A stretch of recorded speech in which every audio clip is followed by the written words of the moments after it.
Right, hi everybody. We're just going to be letting people in now. So if you've joined, thanks for joining. And welcome to Business Renewable Centre Australia's Buyers Group Program webinar. This is our second webinar, but if you didn't go to the first one, that's absolutely fine. This will be delivered very much as we delivered the first one, but today we have a guest presenter from the City of Melbourne. Is Liam Henderson. Liam has joined us today to tell us a little about the group buying program that the City of Melbourne led a few years ago. In fact, they led it a couple of times. So we'll be covering a little bit about that in the context of the group buying project that we're looking to do. I'll just ask Bridget if you want to bring up the slide. Sure. Thanks, Bridget. So today we also have my colleague and co-BRC-A team member, John Prendergast. There's John waving his hand now. John is managing this project for the BRC-A, so all questions, particularly to him, but we'll all take your questions. Happy to do that. And speaking of questions, if you do have questions throughout this session, just pop them into the Q&A or the chat, whichever one's working. Let us know if you're not able to, or if you're having any problems, and we'll try and adjust that for you as well. Today, I also have our new project officer, Bridget Weston. Bridget's also waving. There we go, Bridget. So yeah, any questions to any one of the three of us. So next slide, thanks. So before we get going today, I'd just like to acknowledge the traditional custodians of the many lands on which we meet today. And for us here in Sydney, it is the Gadigal people of the Eora Nation. So we pay our respects to their elders past, present and emerging. Oops, sorry, we've got that's okay. Apologies for the slide. Yep, next slide, thanks. So Business Renewable Centre Australia, in case you are new to us, we are a not-for-profit organisation providing training, connection and resources to organisations looking to procure renewable energy on behalf of their operations. We do training, we have templates and guides on our website. It's worth jumping on if you haven't been there before. And we have all sorts of things like consultants lists and a bit on market policy and that sort of thing. And we've been around for about 7 years now, and we were started with funding from 3 state governments and the federal government as well.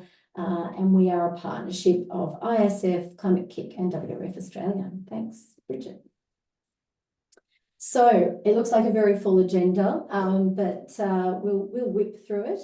So we've talked a little bit about who we are, and here we are talking about the agenda. So we're going to very shortly hear from Liam about the City of Melbourne's project and what the sort of outcomes of that project were, that give us a little bit of a feel for what our Renewable Energy Buyers Group project could potentially deliver.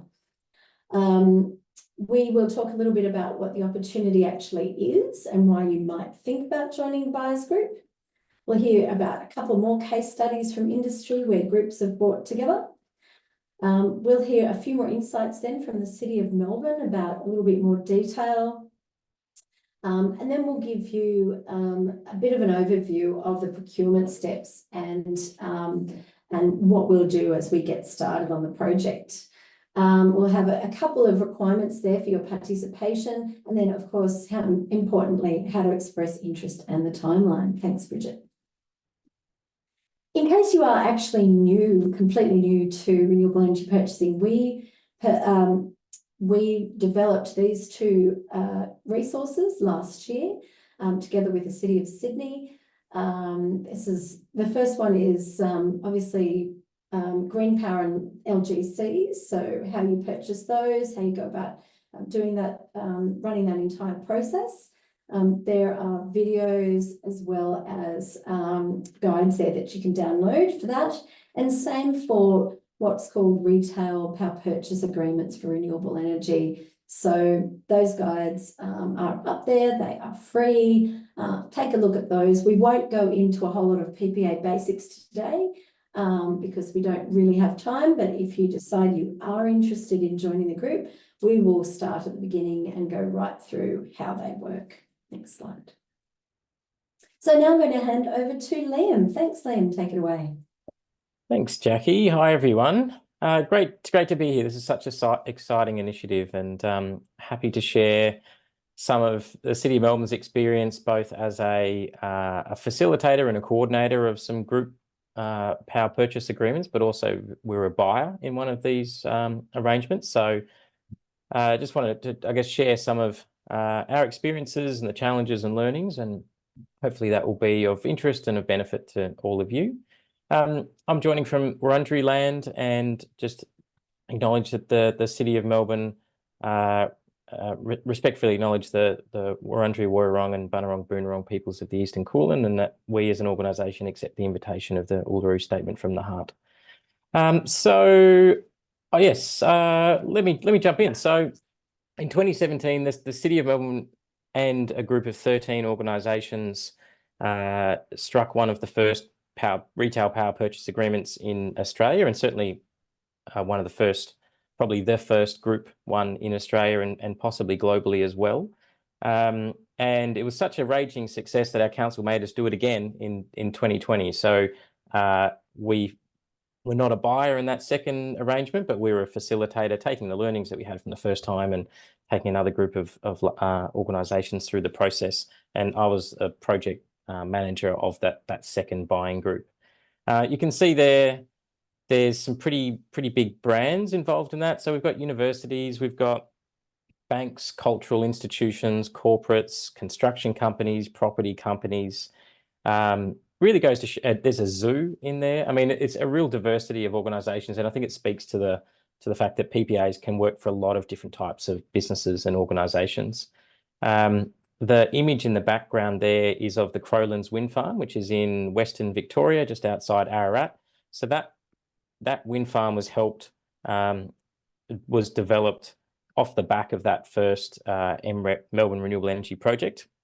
So the collective buying power of those 14 organisations was enough for that project to get debt finance to be able to get built. So we're really, as a group, the impact was not just getting renewables for our organisation, it was actually helping get wind farms built, bringing more renewables into the system, helping to decarbonise the grid.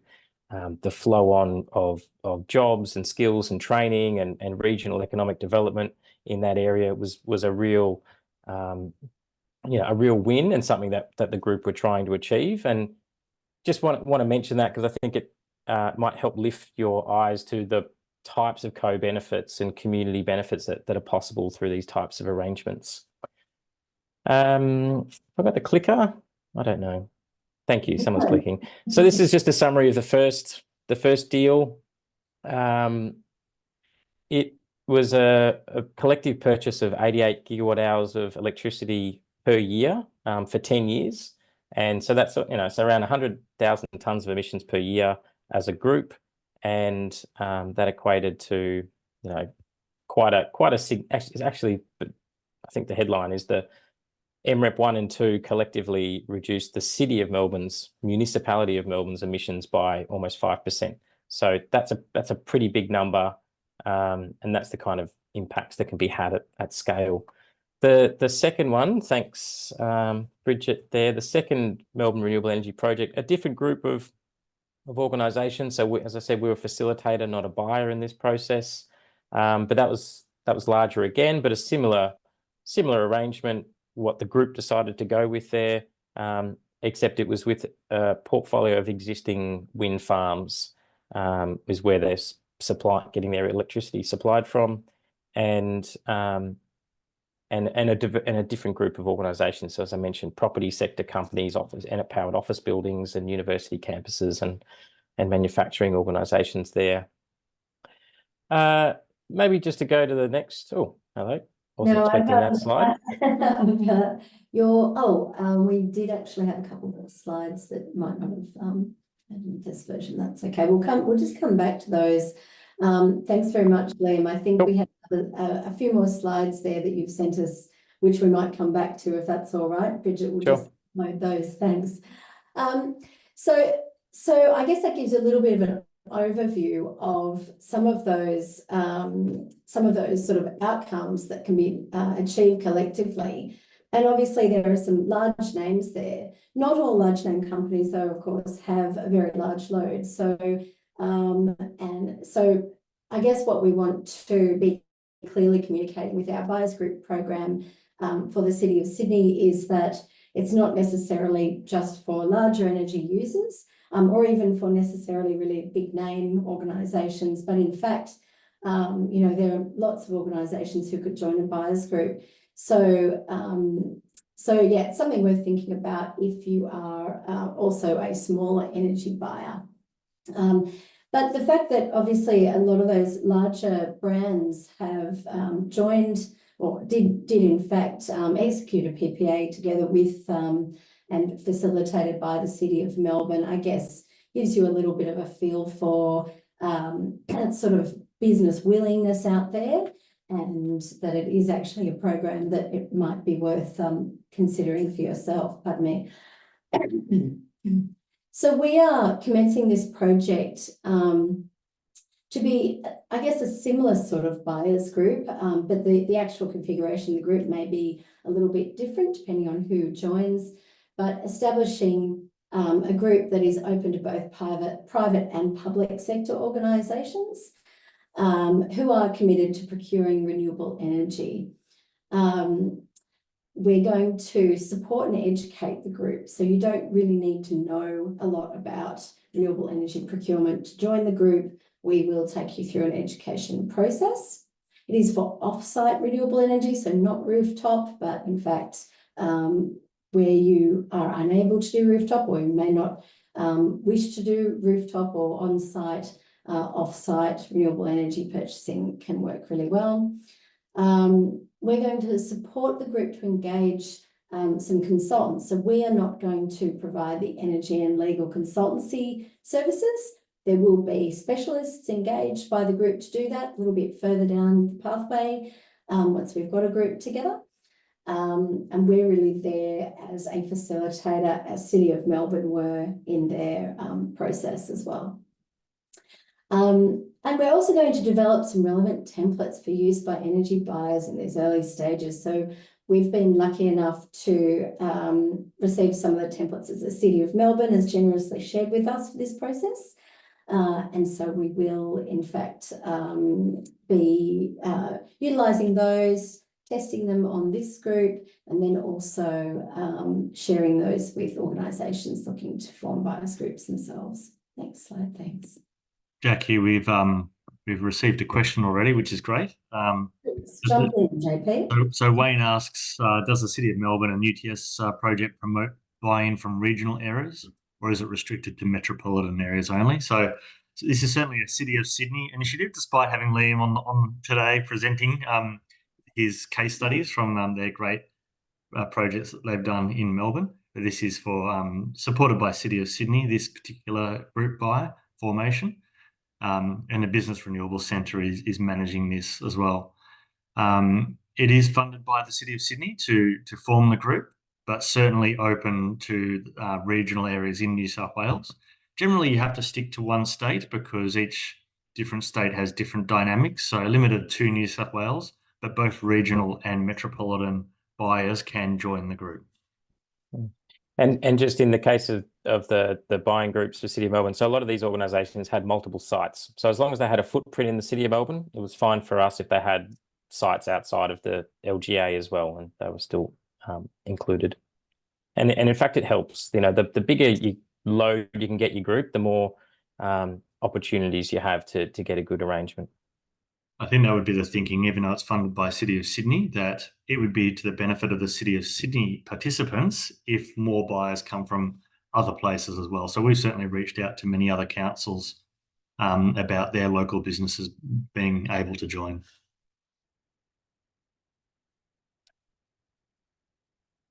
All right, back to you, Jackie. Sorry to interrupt, but it's good to... I'll just pop back into the slides, but thanks for clarifying that, John and Liam. That's fantastic.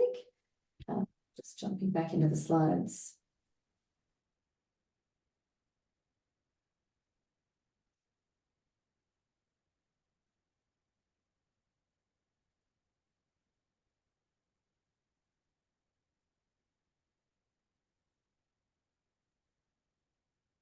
Apologies, we've just got a little. One moment, Jackie's just getting the slides back up.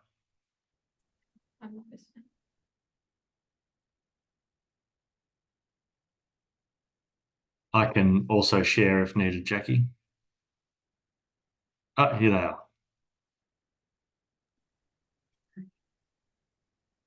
Okay, I'm assuming you can hear me again now. Sorry, we just dropped out there for a moment. Oh, good, fabulous. Yeah, so I guess what is the opportunity is the big question for each individual organisations. And these are just a few statements made by these organisations.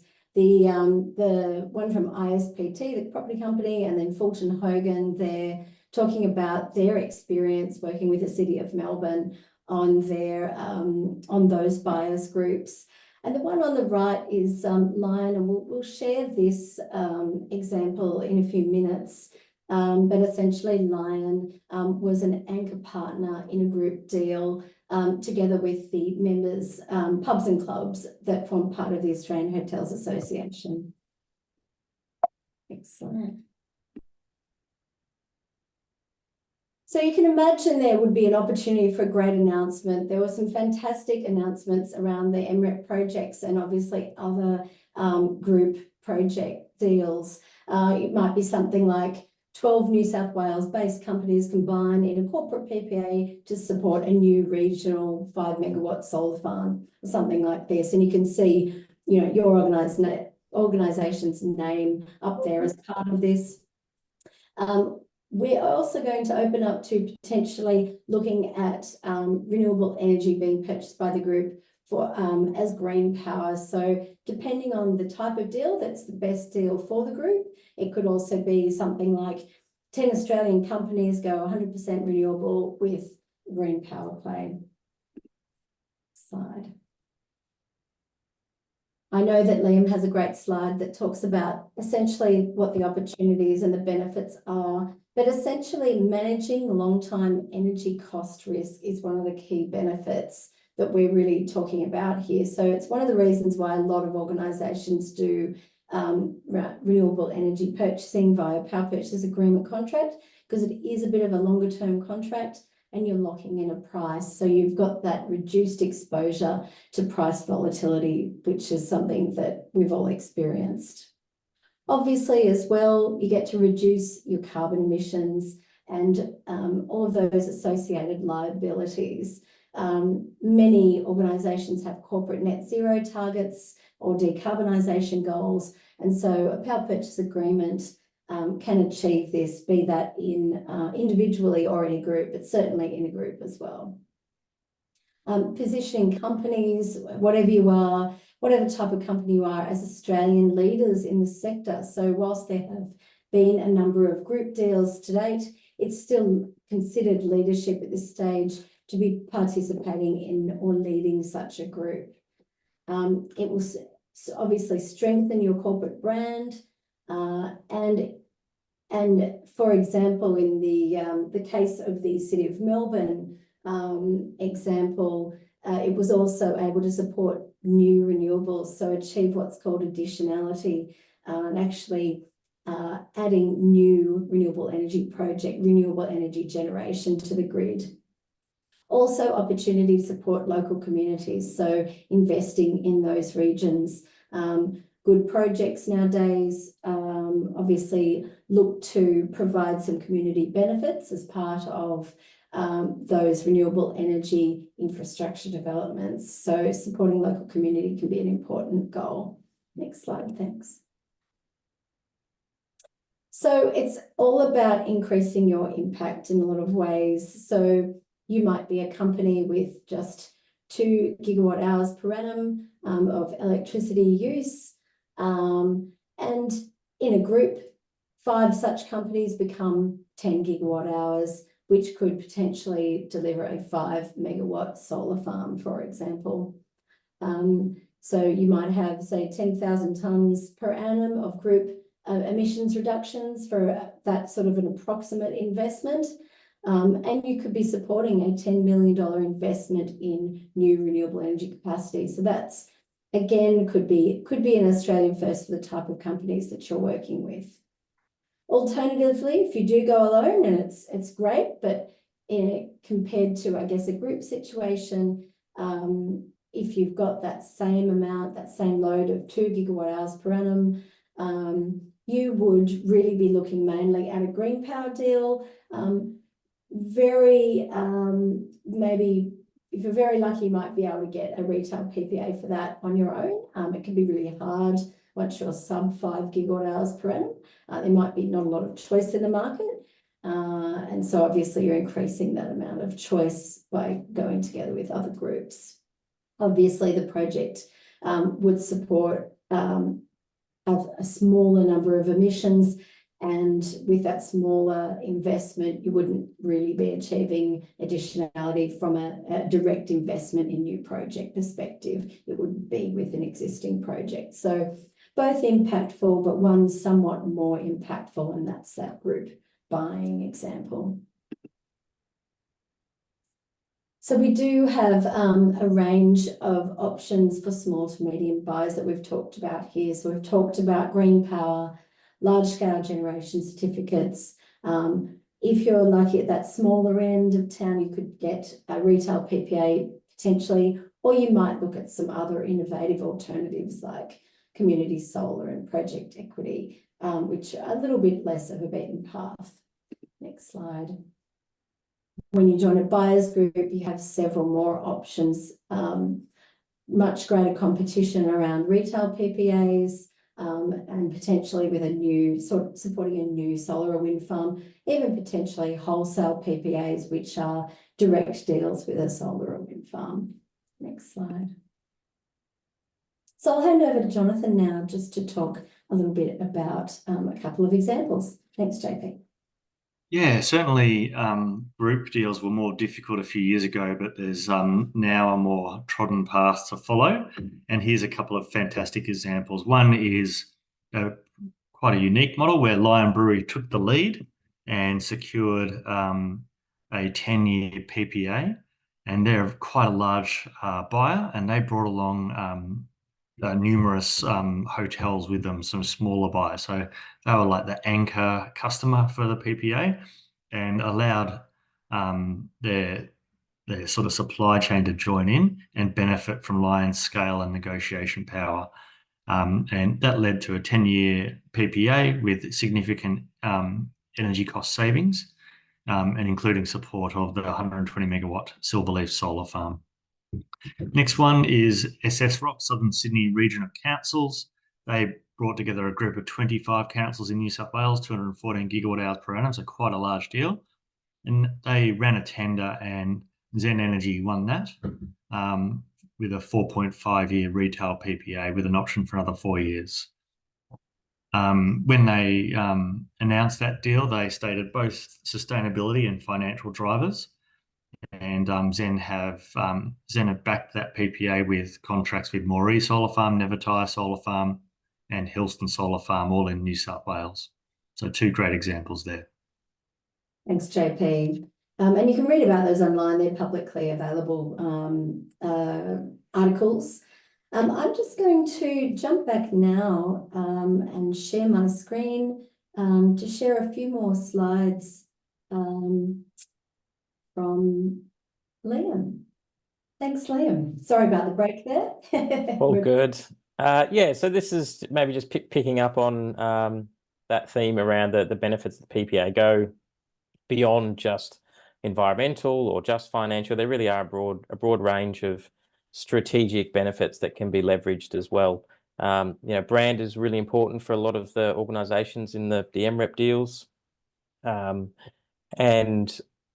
they, like many of your organisations, they have strong sustainability commitments and emissions reduction targets, and there really is one of the best ways to just smash your carbon targets is to wipe out your electricity emissions through renewable purchasing. But some of the other ones are around, and I'll pick up on this in a minute, just around the financial risk management opportunity that's presented by this kind of locking in some price certainty in your electricity contracts is really, really important. And that, I think, for the group, both groups, both the environmental and brand and financial management are kind of on equal pegging in terms of the drivers. Like, everyone wants a to do it for the environmental reasons, but they're not in it to lose money. It's got to make, you know, equal financial sense to get ticked off by everyone in the organisation. But also those other co-benefits of, you know, where it's possible, job creation or training or on-country benefits, or those kind of things can be extracted too in the way that you set up your tender process, and you can ask from the market, you know, what you'd like to see, and you'll be surprised what comes back. It's always worth asking the question. So maybe to the next slide, just to flesh out some of those points. Can you click that a couple of times, please? There's little pop-ups there. Yeah, that's good. So this is old data, but this is a trend line of wholesale electricity prices, but in Victoria over that period of time to 2020. And what you can see there is it's really, really volatile. And you know, whenever you go to do electricity purchasing, you are absolutely, you might not know it, but you're absolutely exposed to the volatility of the market. And it can be kind of random. If you're coming off contract every 2 years or 3 years, you've got no idea what's going to be happening in the system at that time. So in this case, a big coal generator, you know, closed unexpectedly, supply went down, prices went up, and future prices were high for a period of time. So if you were unlucky enough to be going to market for electricity contract at that time, that's being priced into the offers that you get. More current example was 2022. You've got the confluence of the war in Ukraine and gas prices going up internationally, and that flowed through to commodity prices, and because gas has a role in the electricity system as well. So electricity prices went crazy for months. And again, if you get caught up in that, that's a hit to your business. So I guess the point there is that business as usual is not without risk. You know, the PPAs have risks that are manageable, but doing nothing is also really super risky. And striking a well-designed PPA can help you manage that volatility by having some long-term price certainty. And to go to the next slide, which is just around environmental targets. So this is the City of Melbourne's organisational emissions profile. We've been doing various things over a number of years to be more energy efficient, to put solar on our buildings. But you see the two step changes there in 18, 19, 19, 20. That was when the PPA came in. So it came in halfway through a financial year. So it took 50% of our electricity emissions away, and then the next year 100%.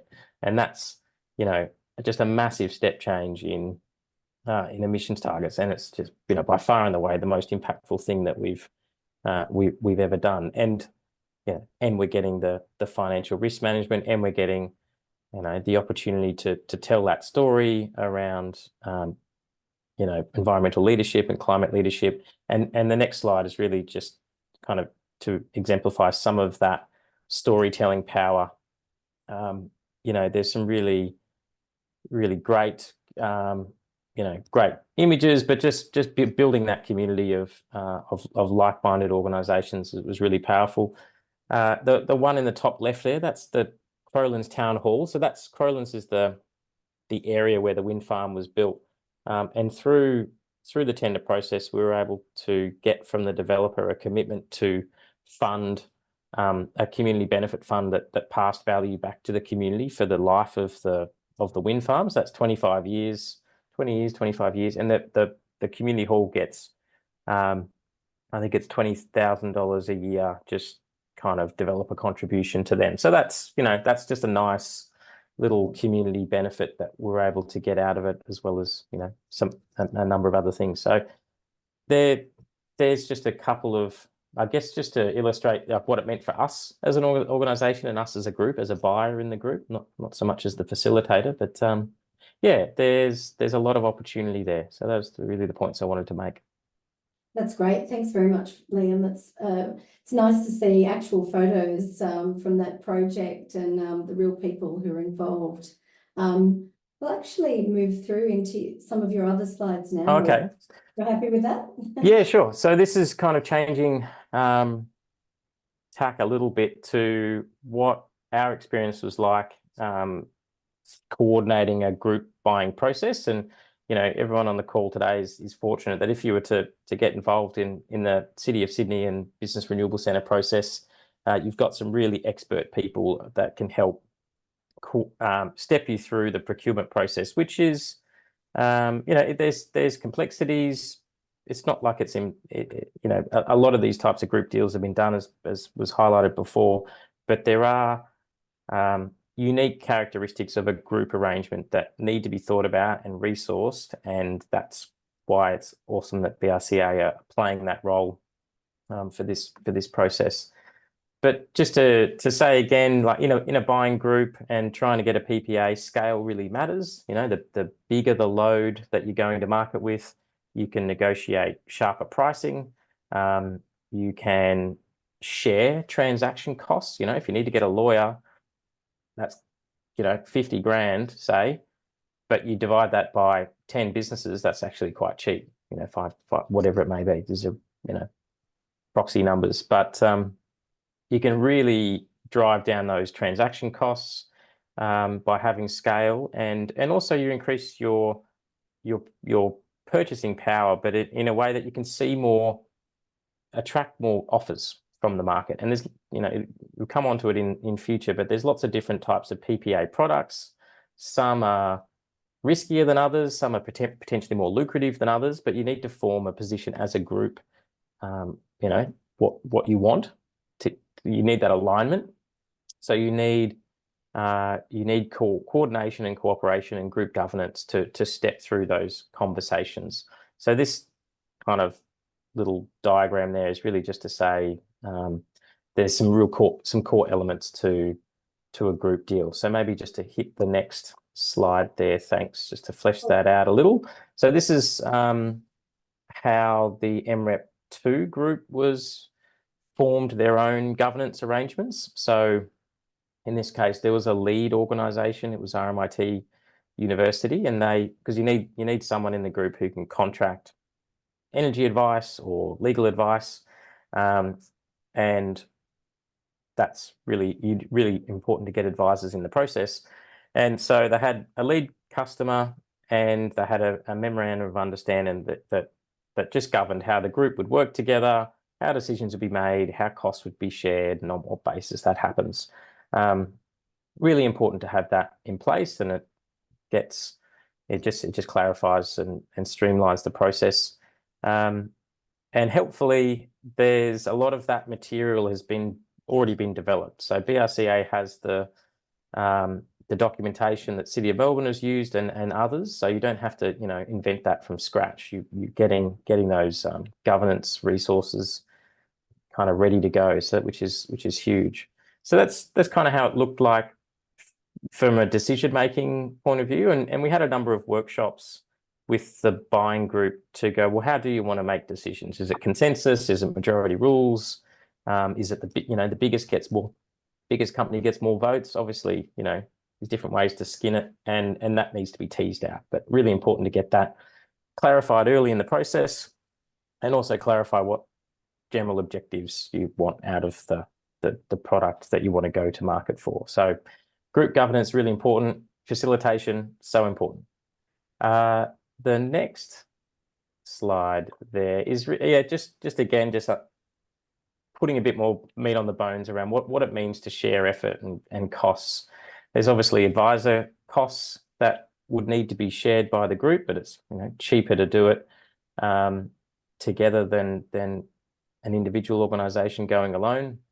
But there's also just lots of, you know, well, there is work, right? So developing a tender, or what should be in the specifications, evaluating that tender, you know, spreading that workload across the group is really makes for a much more efficient process for everyone. Contract negotiations, you know, due diligence. It's actually, that was one of the really great things about the MREP2 deal, which I was facilitating on. There's so much capability in organizations. You know, you've got people you can tap into. So, you know, one organization is getting the benefit of a gun in-house legal team or a gun finance team that can help manage the risks. And, you know, they're kind of pooling their skill set across not just their own organizations, but others. There's some real advantages in doing that. And the next slide is, yeah, just me beating the drum about the importance of facilitation and coordination, which is again why I'm super excited that City of Sydney have got Business Renewables Centre engaged to play a facilitation role, because this is really the glue that holds the whole group buying process together. You need to have alignment. You need to have those conversations around what you want and what your timing is, and all of that, to get an aligned group. So you're going out with something, asking the market for something that's fairly, consistent or similar. And you don't want a group that has, it's obviously going to lead to problems if you have one group that wants to go for a 5-year deal and one that wants a 15-year deal. That's going to cause problems. So you need to have a facilitator to have those conversations early.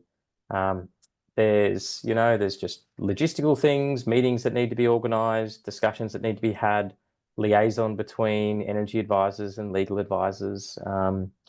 And yeah, that just needs to be coordinated across a group. So there's a number of things there that you'll be very grateful to have a skilled team like BRC-A doing on your behalf. And what else have I got next? Yeah, this is my final slide, really, which is just some of the watchwords for a successful group process. Getting that good alignment in the group, having good governance processes, really relying on experts, so energy consultants particularly, and mucking in together, having everyone participating in some way or another, sharing the workload, sharing decision making, and getting that engagement across organisations, and getting that senior level buy-in early and regularly through the process, and facilitation. That's what really sets a group process apart. So yeah, again, wonderful to see BRC-A and City of Sydney putting together a really thoughtful program that can help buyers through that process. So good luck. Thank you very much, Liam. And that's really fantastic, helpful insights being shared by Liam there, who has lived and breathed the buyers group process. And we're certainly really grateful for you sharing all of those insights, because there are obviously lots of learnings and lots of ability to be able to hopefully engage with a lot more organisations through this process, and progress with a group. So we'll just pop back now to our main slides. Got a couple more questions. Might ask Liam on the second one from Chris, but just while we're getting that set up for those final few slides. Brian Morris, thanks for joining. Brian, great to hear from you. He asks, are you specifically targeting additionality for this project? Brian would know that I'm very passionate about additionality. And what that means is that your PPA, your efforts help create new renewable energy. And that's done by helping it finance new renewable energy capacity that will be financed and built and reduce emissions, so that all your efforts actually reduce your emissions in the end. So that's something I'm passionate about. I think it's a sort of a teachable moment about the work we're doing here. So BRC-A is funded to bring a group together, and then the group will define its own objectives together. And that may include additionality. And the group will have to be realistic as well in terms of what scale it is. Is it large enough to help finance a new project? And how strong that objective is, and what the market conditions are as well. And also there are other ways of achieving additionality. So by contracting with a retailer or developer that's very active in financing new projects, it's another form of additionality where, whilst you're not directly funding a particular project, your contract is helping support emissions reductions by supporting their efforts. Liam, there was a question about what happens if one member defaults. Did you see that one? Yeah, a good question. Just clocked that one. So that the way that was dealt with in the two MREP processes was through the contract structure. So each individual organisation had a contract with the project developer and the retailer. So they're individual contracts. And that meant that if there was a default by one party, it didn't affect the other members of the group. So it was the liability was with that defaulting organisation. And all of that is actually quite standard contractual clauses for those types of potential issues that happen. So that's how that one was covered. I'm Fantastic. just And I think getting there another might one there. be another question there about upfront cost for business for procurement services or trailing commissions involved. So certainly in terms of this process, so the initial upfront cost of the facilitation aspect, that's the portion that the City of Sydney is funding. And you can see on the screen there in this overview of the procurement steps, we have this sort of buyers group formation process and developing a memorandum of understanding between the group and some initial education and support. And then moving into that next stage where we're helping to develop an RFQ, request for quote for the energy and legal consultants. So at this stage, that's the portion that's being funded and that you don't need to pay anything for, thanks to the City of Sydney.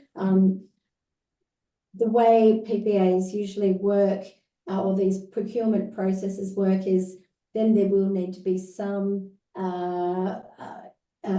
I guess, agreement to go to market to actually fund those, the services, the energy and legal consultancy services as a group.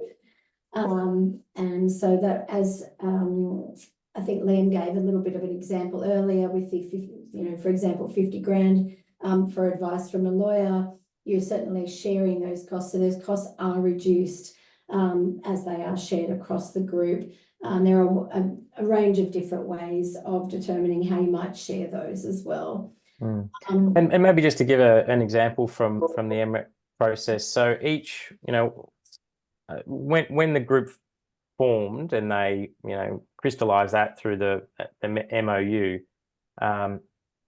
it was set out in the MOU. Basically, everyone chipped in, to the kitty. So, a few tens of grand, which is not a lot in the grand scheme of a long-term electricity buy.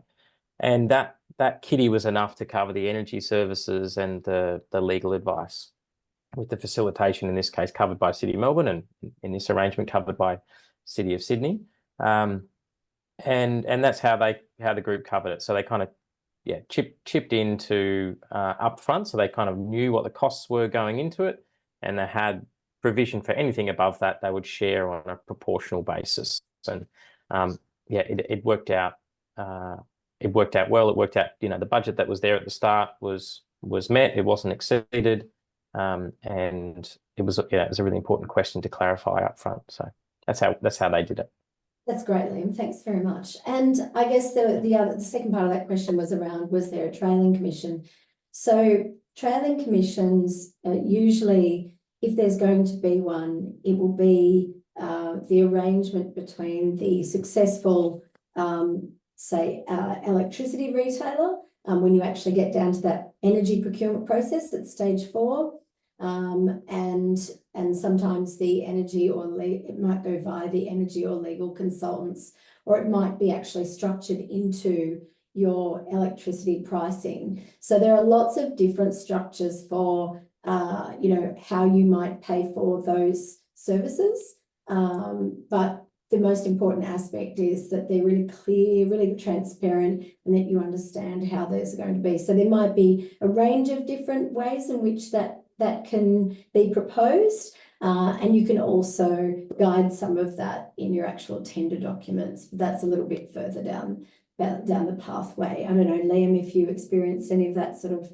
trailing commission type arrangement? Well, no, because as facilitator, we were just doing it to get support organisations and get emissions reduction for the city. So we weren't trying to clip the ticket on the way through. And again, that's comes back to having independent trusted facilitators who are, you know, there to support you for the right reasons and not, you know, overly incentivized financially, so that your interests are all aligned. Yes, sorry, I should clarify in terms of our facilitation, if that's what the question was asking. Yeah, no, we won't be taking any kind of a trailing commission as well, because we are obviously being paid for this phase of work, and we're a facilitator as well. So yeah, that's great. So I'll just move on to the next slide now. Great. Yeah, so in terms of getting started, what we would do if you decide you want to participate, we will work with you to help you to understand the basics of the energy market and PPAs, and we'll be working with each potential participant on that. We'll run probably some more detailed webinars, a little bit like this one, but we'll go more into the workings of PPAs and how they work. And also to understand how you procure your electricity currently. So that's important for you to, I guess, go back to your organisation, understand how you do it at the moment, who is your retailer, or you might have multiple assets in multiple places. So you might have different loads for each of those operating assets and different service provisions. So getting across all of that's important for each participant. Seeking interest from potential like-minded participants. So that's something we'll do in order to develop an agreement, and we'll market that opportunity to build the group and build the knowledge across that group as well. We'll establish some governance structures and decision-making principles, as Liam touched on there. Some rules around how decisions will be made and how preferences will be set. Just hopping back. And we'll work together to agree on some common objectives that we will then work into that MOU. So participants' agreements and MOUs and all those sorts of things we'll talk about a little bit more in that next more detailed webinar if you decide to participate. And essentially, obviously, we'll also be delivering, as we said, that PPA education, building the internal support and facilitating the group communications. So in terms of requirements to participate, so we are opening this up to a fairly broad renewable energy user base. So companies really ideally from that 5 to 25 or even higher gigawatt hours per annum. If you are as low as sort of 1 gigawatt hour per annum, come and have a chat with us, because we at a bare minimum can guide you towards what the options will be for you, but we could potentially also be able to include you in the group. It really just depends on how that group evolves in this next little phase. As I mentioned earlier, public or private organisations can join. Ideally, if you are looking to have a sustainability target, either you've set one or you might be planning to set it. And this is so that we can have, I guess, an alignment between the organisations with regards to having some sustainability targets. So it's obviously we want to get a great price, but also organisations that are looking to reduce carbon emissions is fairly important, fundamental as part of this project. You can have operations located within the City of Sydney or just in Greater New South Wales. So you don't have to be a City of Sydney based organisation. It is open to all of New South Wales. And also if you have operating assets in New South Wales and in other states, that's also fine. So that's that sort of finer detail. Just come and have a chat with us, and we will be working through, you know, how much of that, if not all of it, we can actually encompass into this project. We are looking for a group with a minimum size of 25 gigawatt hours. We've already had quite a few expressions of interest, which is fantastic. So I don't think we'll have a problem meeting that. And so those are sort of the broad participant requirements. But if you've got any questions and you're not sure if it applies to you, just get in touch. Next question. Oh, sorry, next slide. Thanks, Bridget. So a little bit of timing. So we are in this phase, as we mentioned, of building the group, understanding the group's load, doing a little bit of analysis around that. We'll be doing these basic PPA workshops, as we mentioned. So in addition to these initial workshops today, and we'll probably do a third one to invite people to join. After that, we'll get into the more detailed aspects of PPAs, and that's essentially training. Then we'll be moving into that MOU development phase in sort of June, July, working with the group, and then into August, where we'll start to scope those RFQ documents for engagement of the energy and legal specialists, and then appointment in around about that August, September phase. And from there, the group will move forward at the pace set by the group. So if you are interested, please get in contact with us as soon as you can, so that you don't miss out, and that we will be accepting expressions of interest throughout this month. And then we will probably be closing out following that.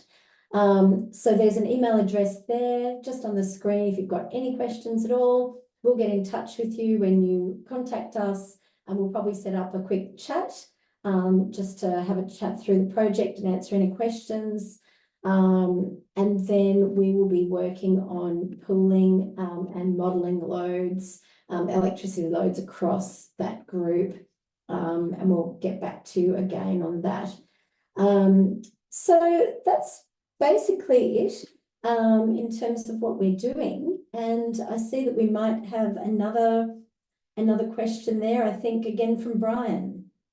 So are there any thoughts on extending the scope to other states to leverage the efforts? So we won't be excluding organisations that have loads in other states. So we certainly hope to capture that. Ideally, though, participants will have some load in New South Wales as well. So hopefully that answers that question. So any other questions that might not have been answered as yet? Coming through. We do also have a little poll hopping up there. Bridget, I'll hand over to you. Yep. So everyone, I've just launched a poll for everyone to answer. The question is, would you like us to run a webinar on the essentials of A, green power, B, PPAs, both, or whether that's not needed? So if everyone could answer that would be great. So that's just a little bit of feedback for us for our additional pieces of education that we're doing here at BRC-A. We will still be running with education on all of those options as part of this project. But as I mentioned, we do have those resources online from the masterclasses that we ran last year for small and medium businesses. And if you are interested in those, please jump on our website and take a look. We're just coming up to time now. I think there may be another question. Really good question. Is there a script you could provide to convince business managers? So please take a little look at our resources that are on the website that we just showed there. Have a look particularly at the retail PPAs for small and medium businesses. If you go to that, and I think Bridget might be able to pop the link up, see if you can. Otherwise, just let us know and we will send you that link if you haven't got that. There are 3 videos there with slides from sessions we ran that provide that business case. There is actually also a business case document in there, and one of the 3 videos is focused on aggregation or group buying. So you'll find those benefits of group buying that we mentioned today, both in that document and also in the recording of this session that you can utilise. I've just provided that link on the BRC website as well. That's sort of the overview for this group buy. Yeah, Anthony's asking for words to convince them to put in an EOI. So in terms of putting in an EOI, you don't necessarily need it's not a commitment at this point to join the group or buy energy or anything like that. So it's more an expression to learn more about the group buy and participate in some of the meetings. So we're not going to come back to you and say, but you've signed up, it's too late and you have to sign on this dotted line. There won't be anything along those lines. It's definitely really just expressing your interest to learn more and to participate in these early stages of it. If at any time you decide, no, it's not for us, we're going to do something else, that's also fine.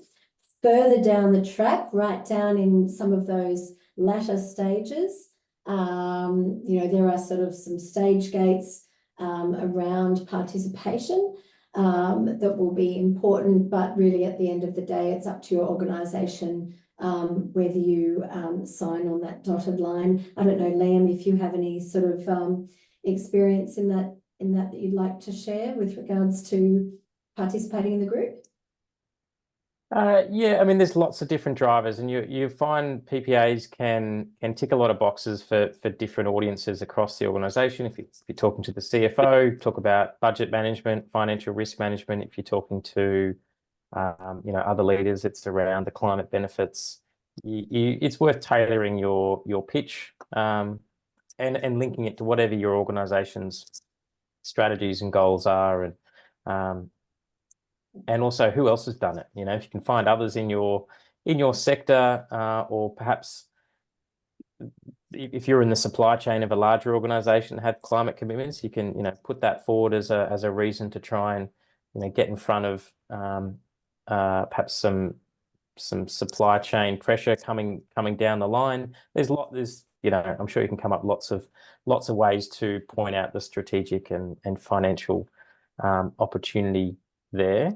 And I'll just drop some words that I copied off a web page into the chat that may help as well. It's kind of like five headlines of what you could use, cost, risk management, support new renewables, all those kinds of things.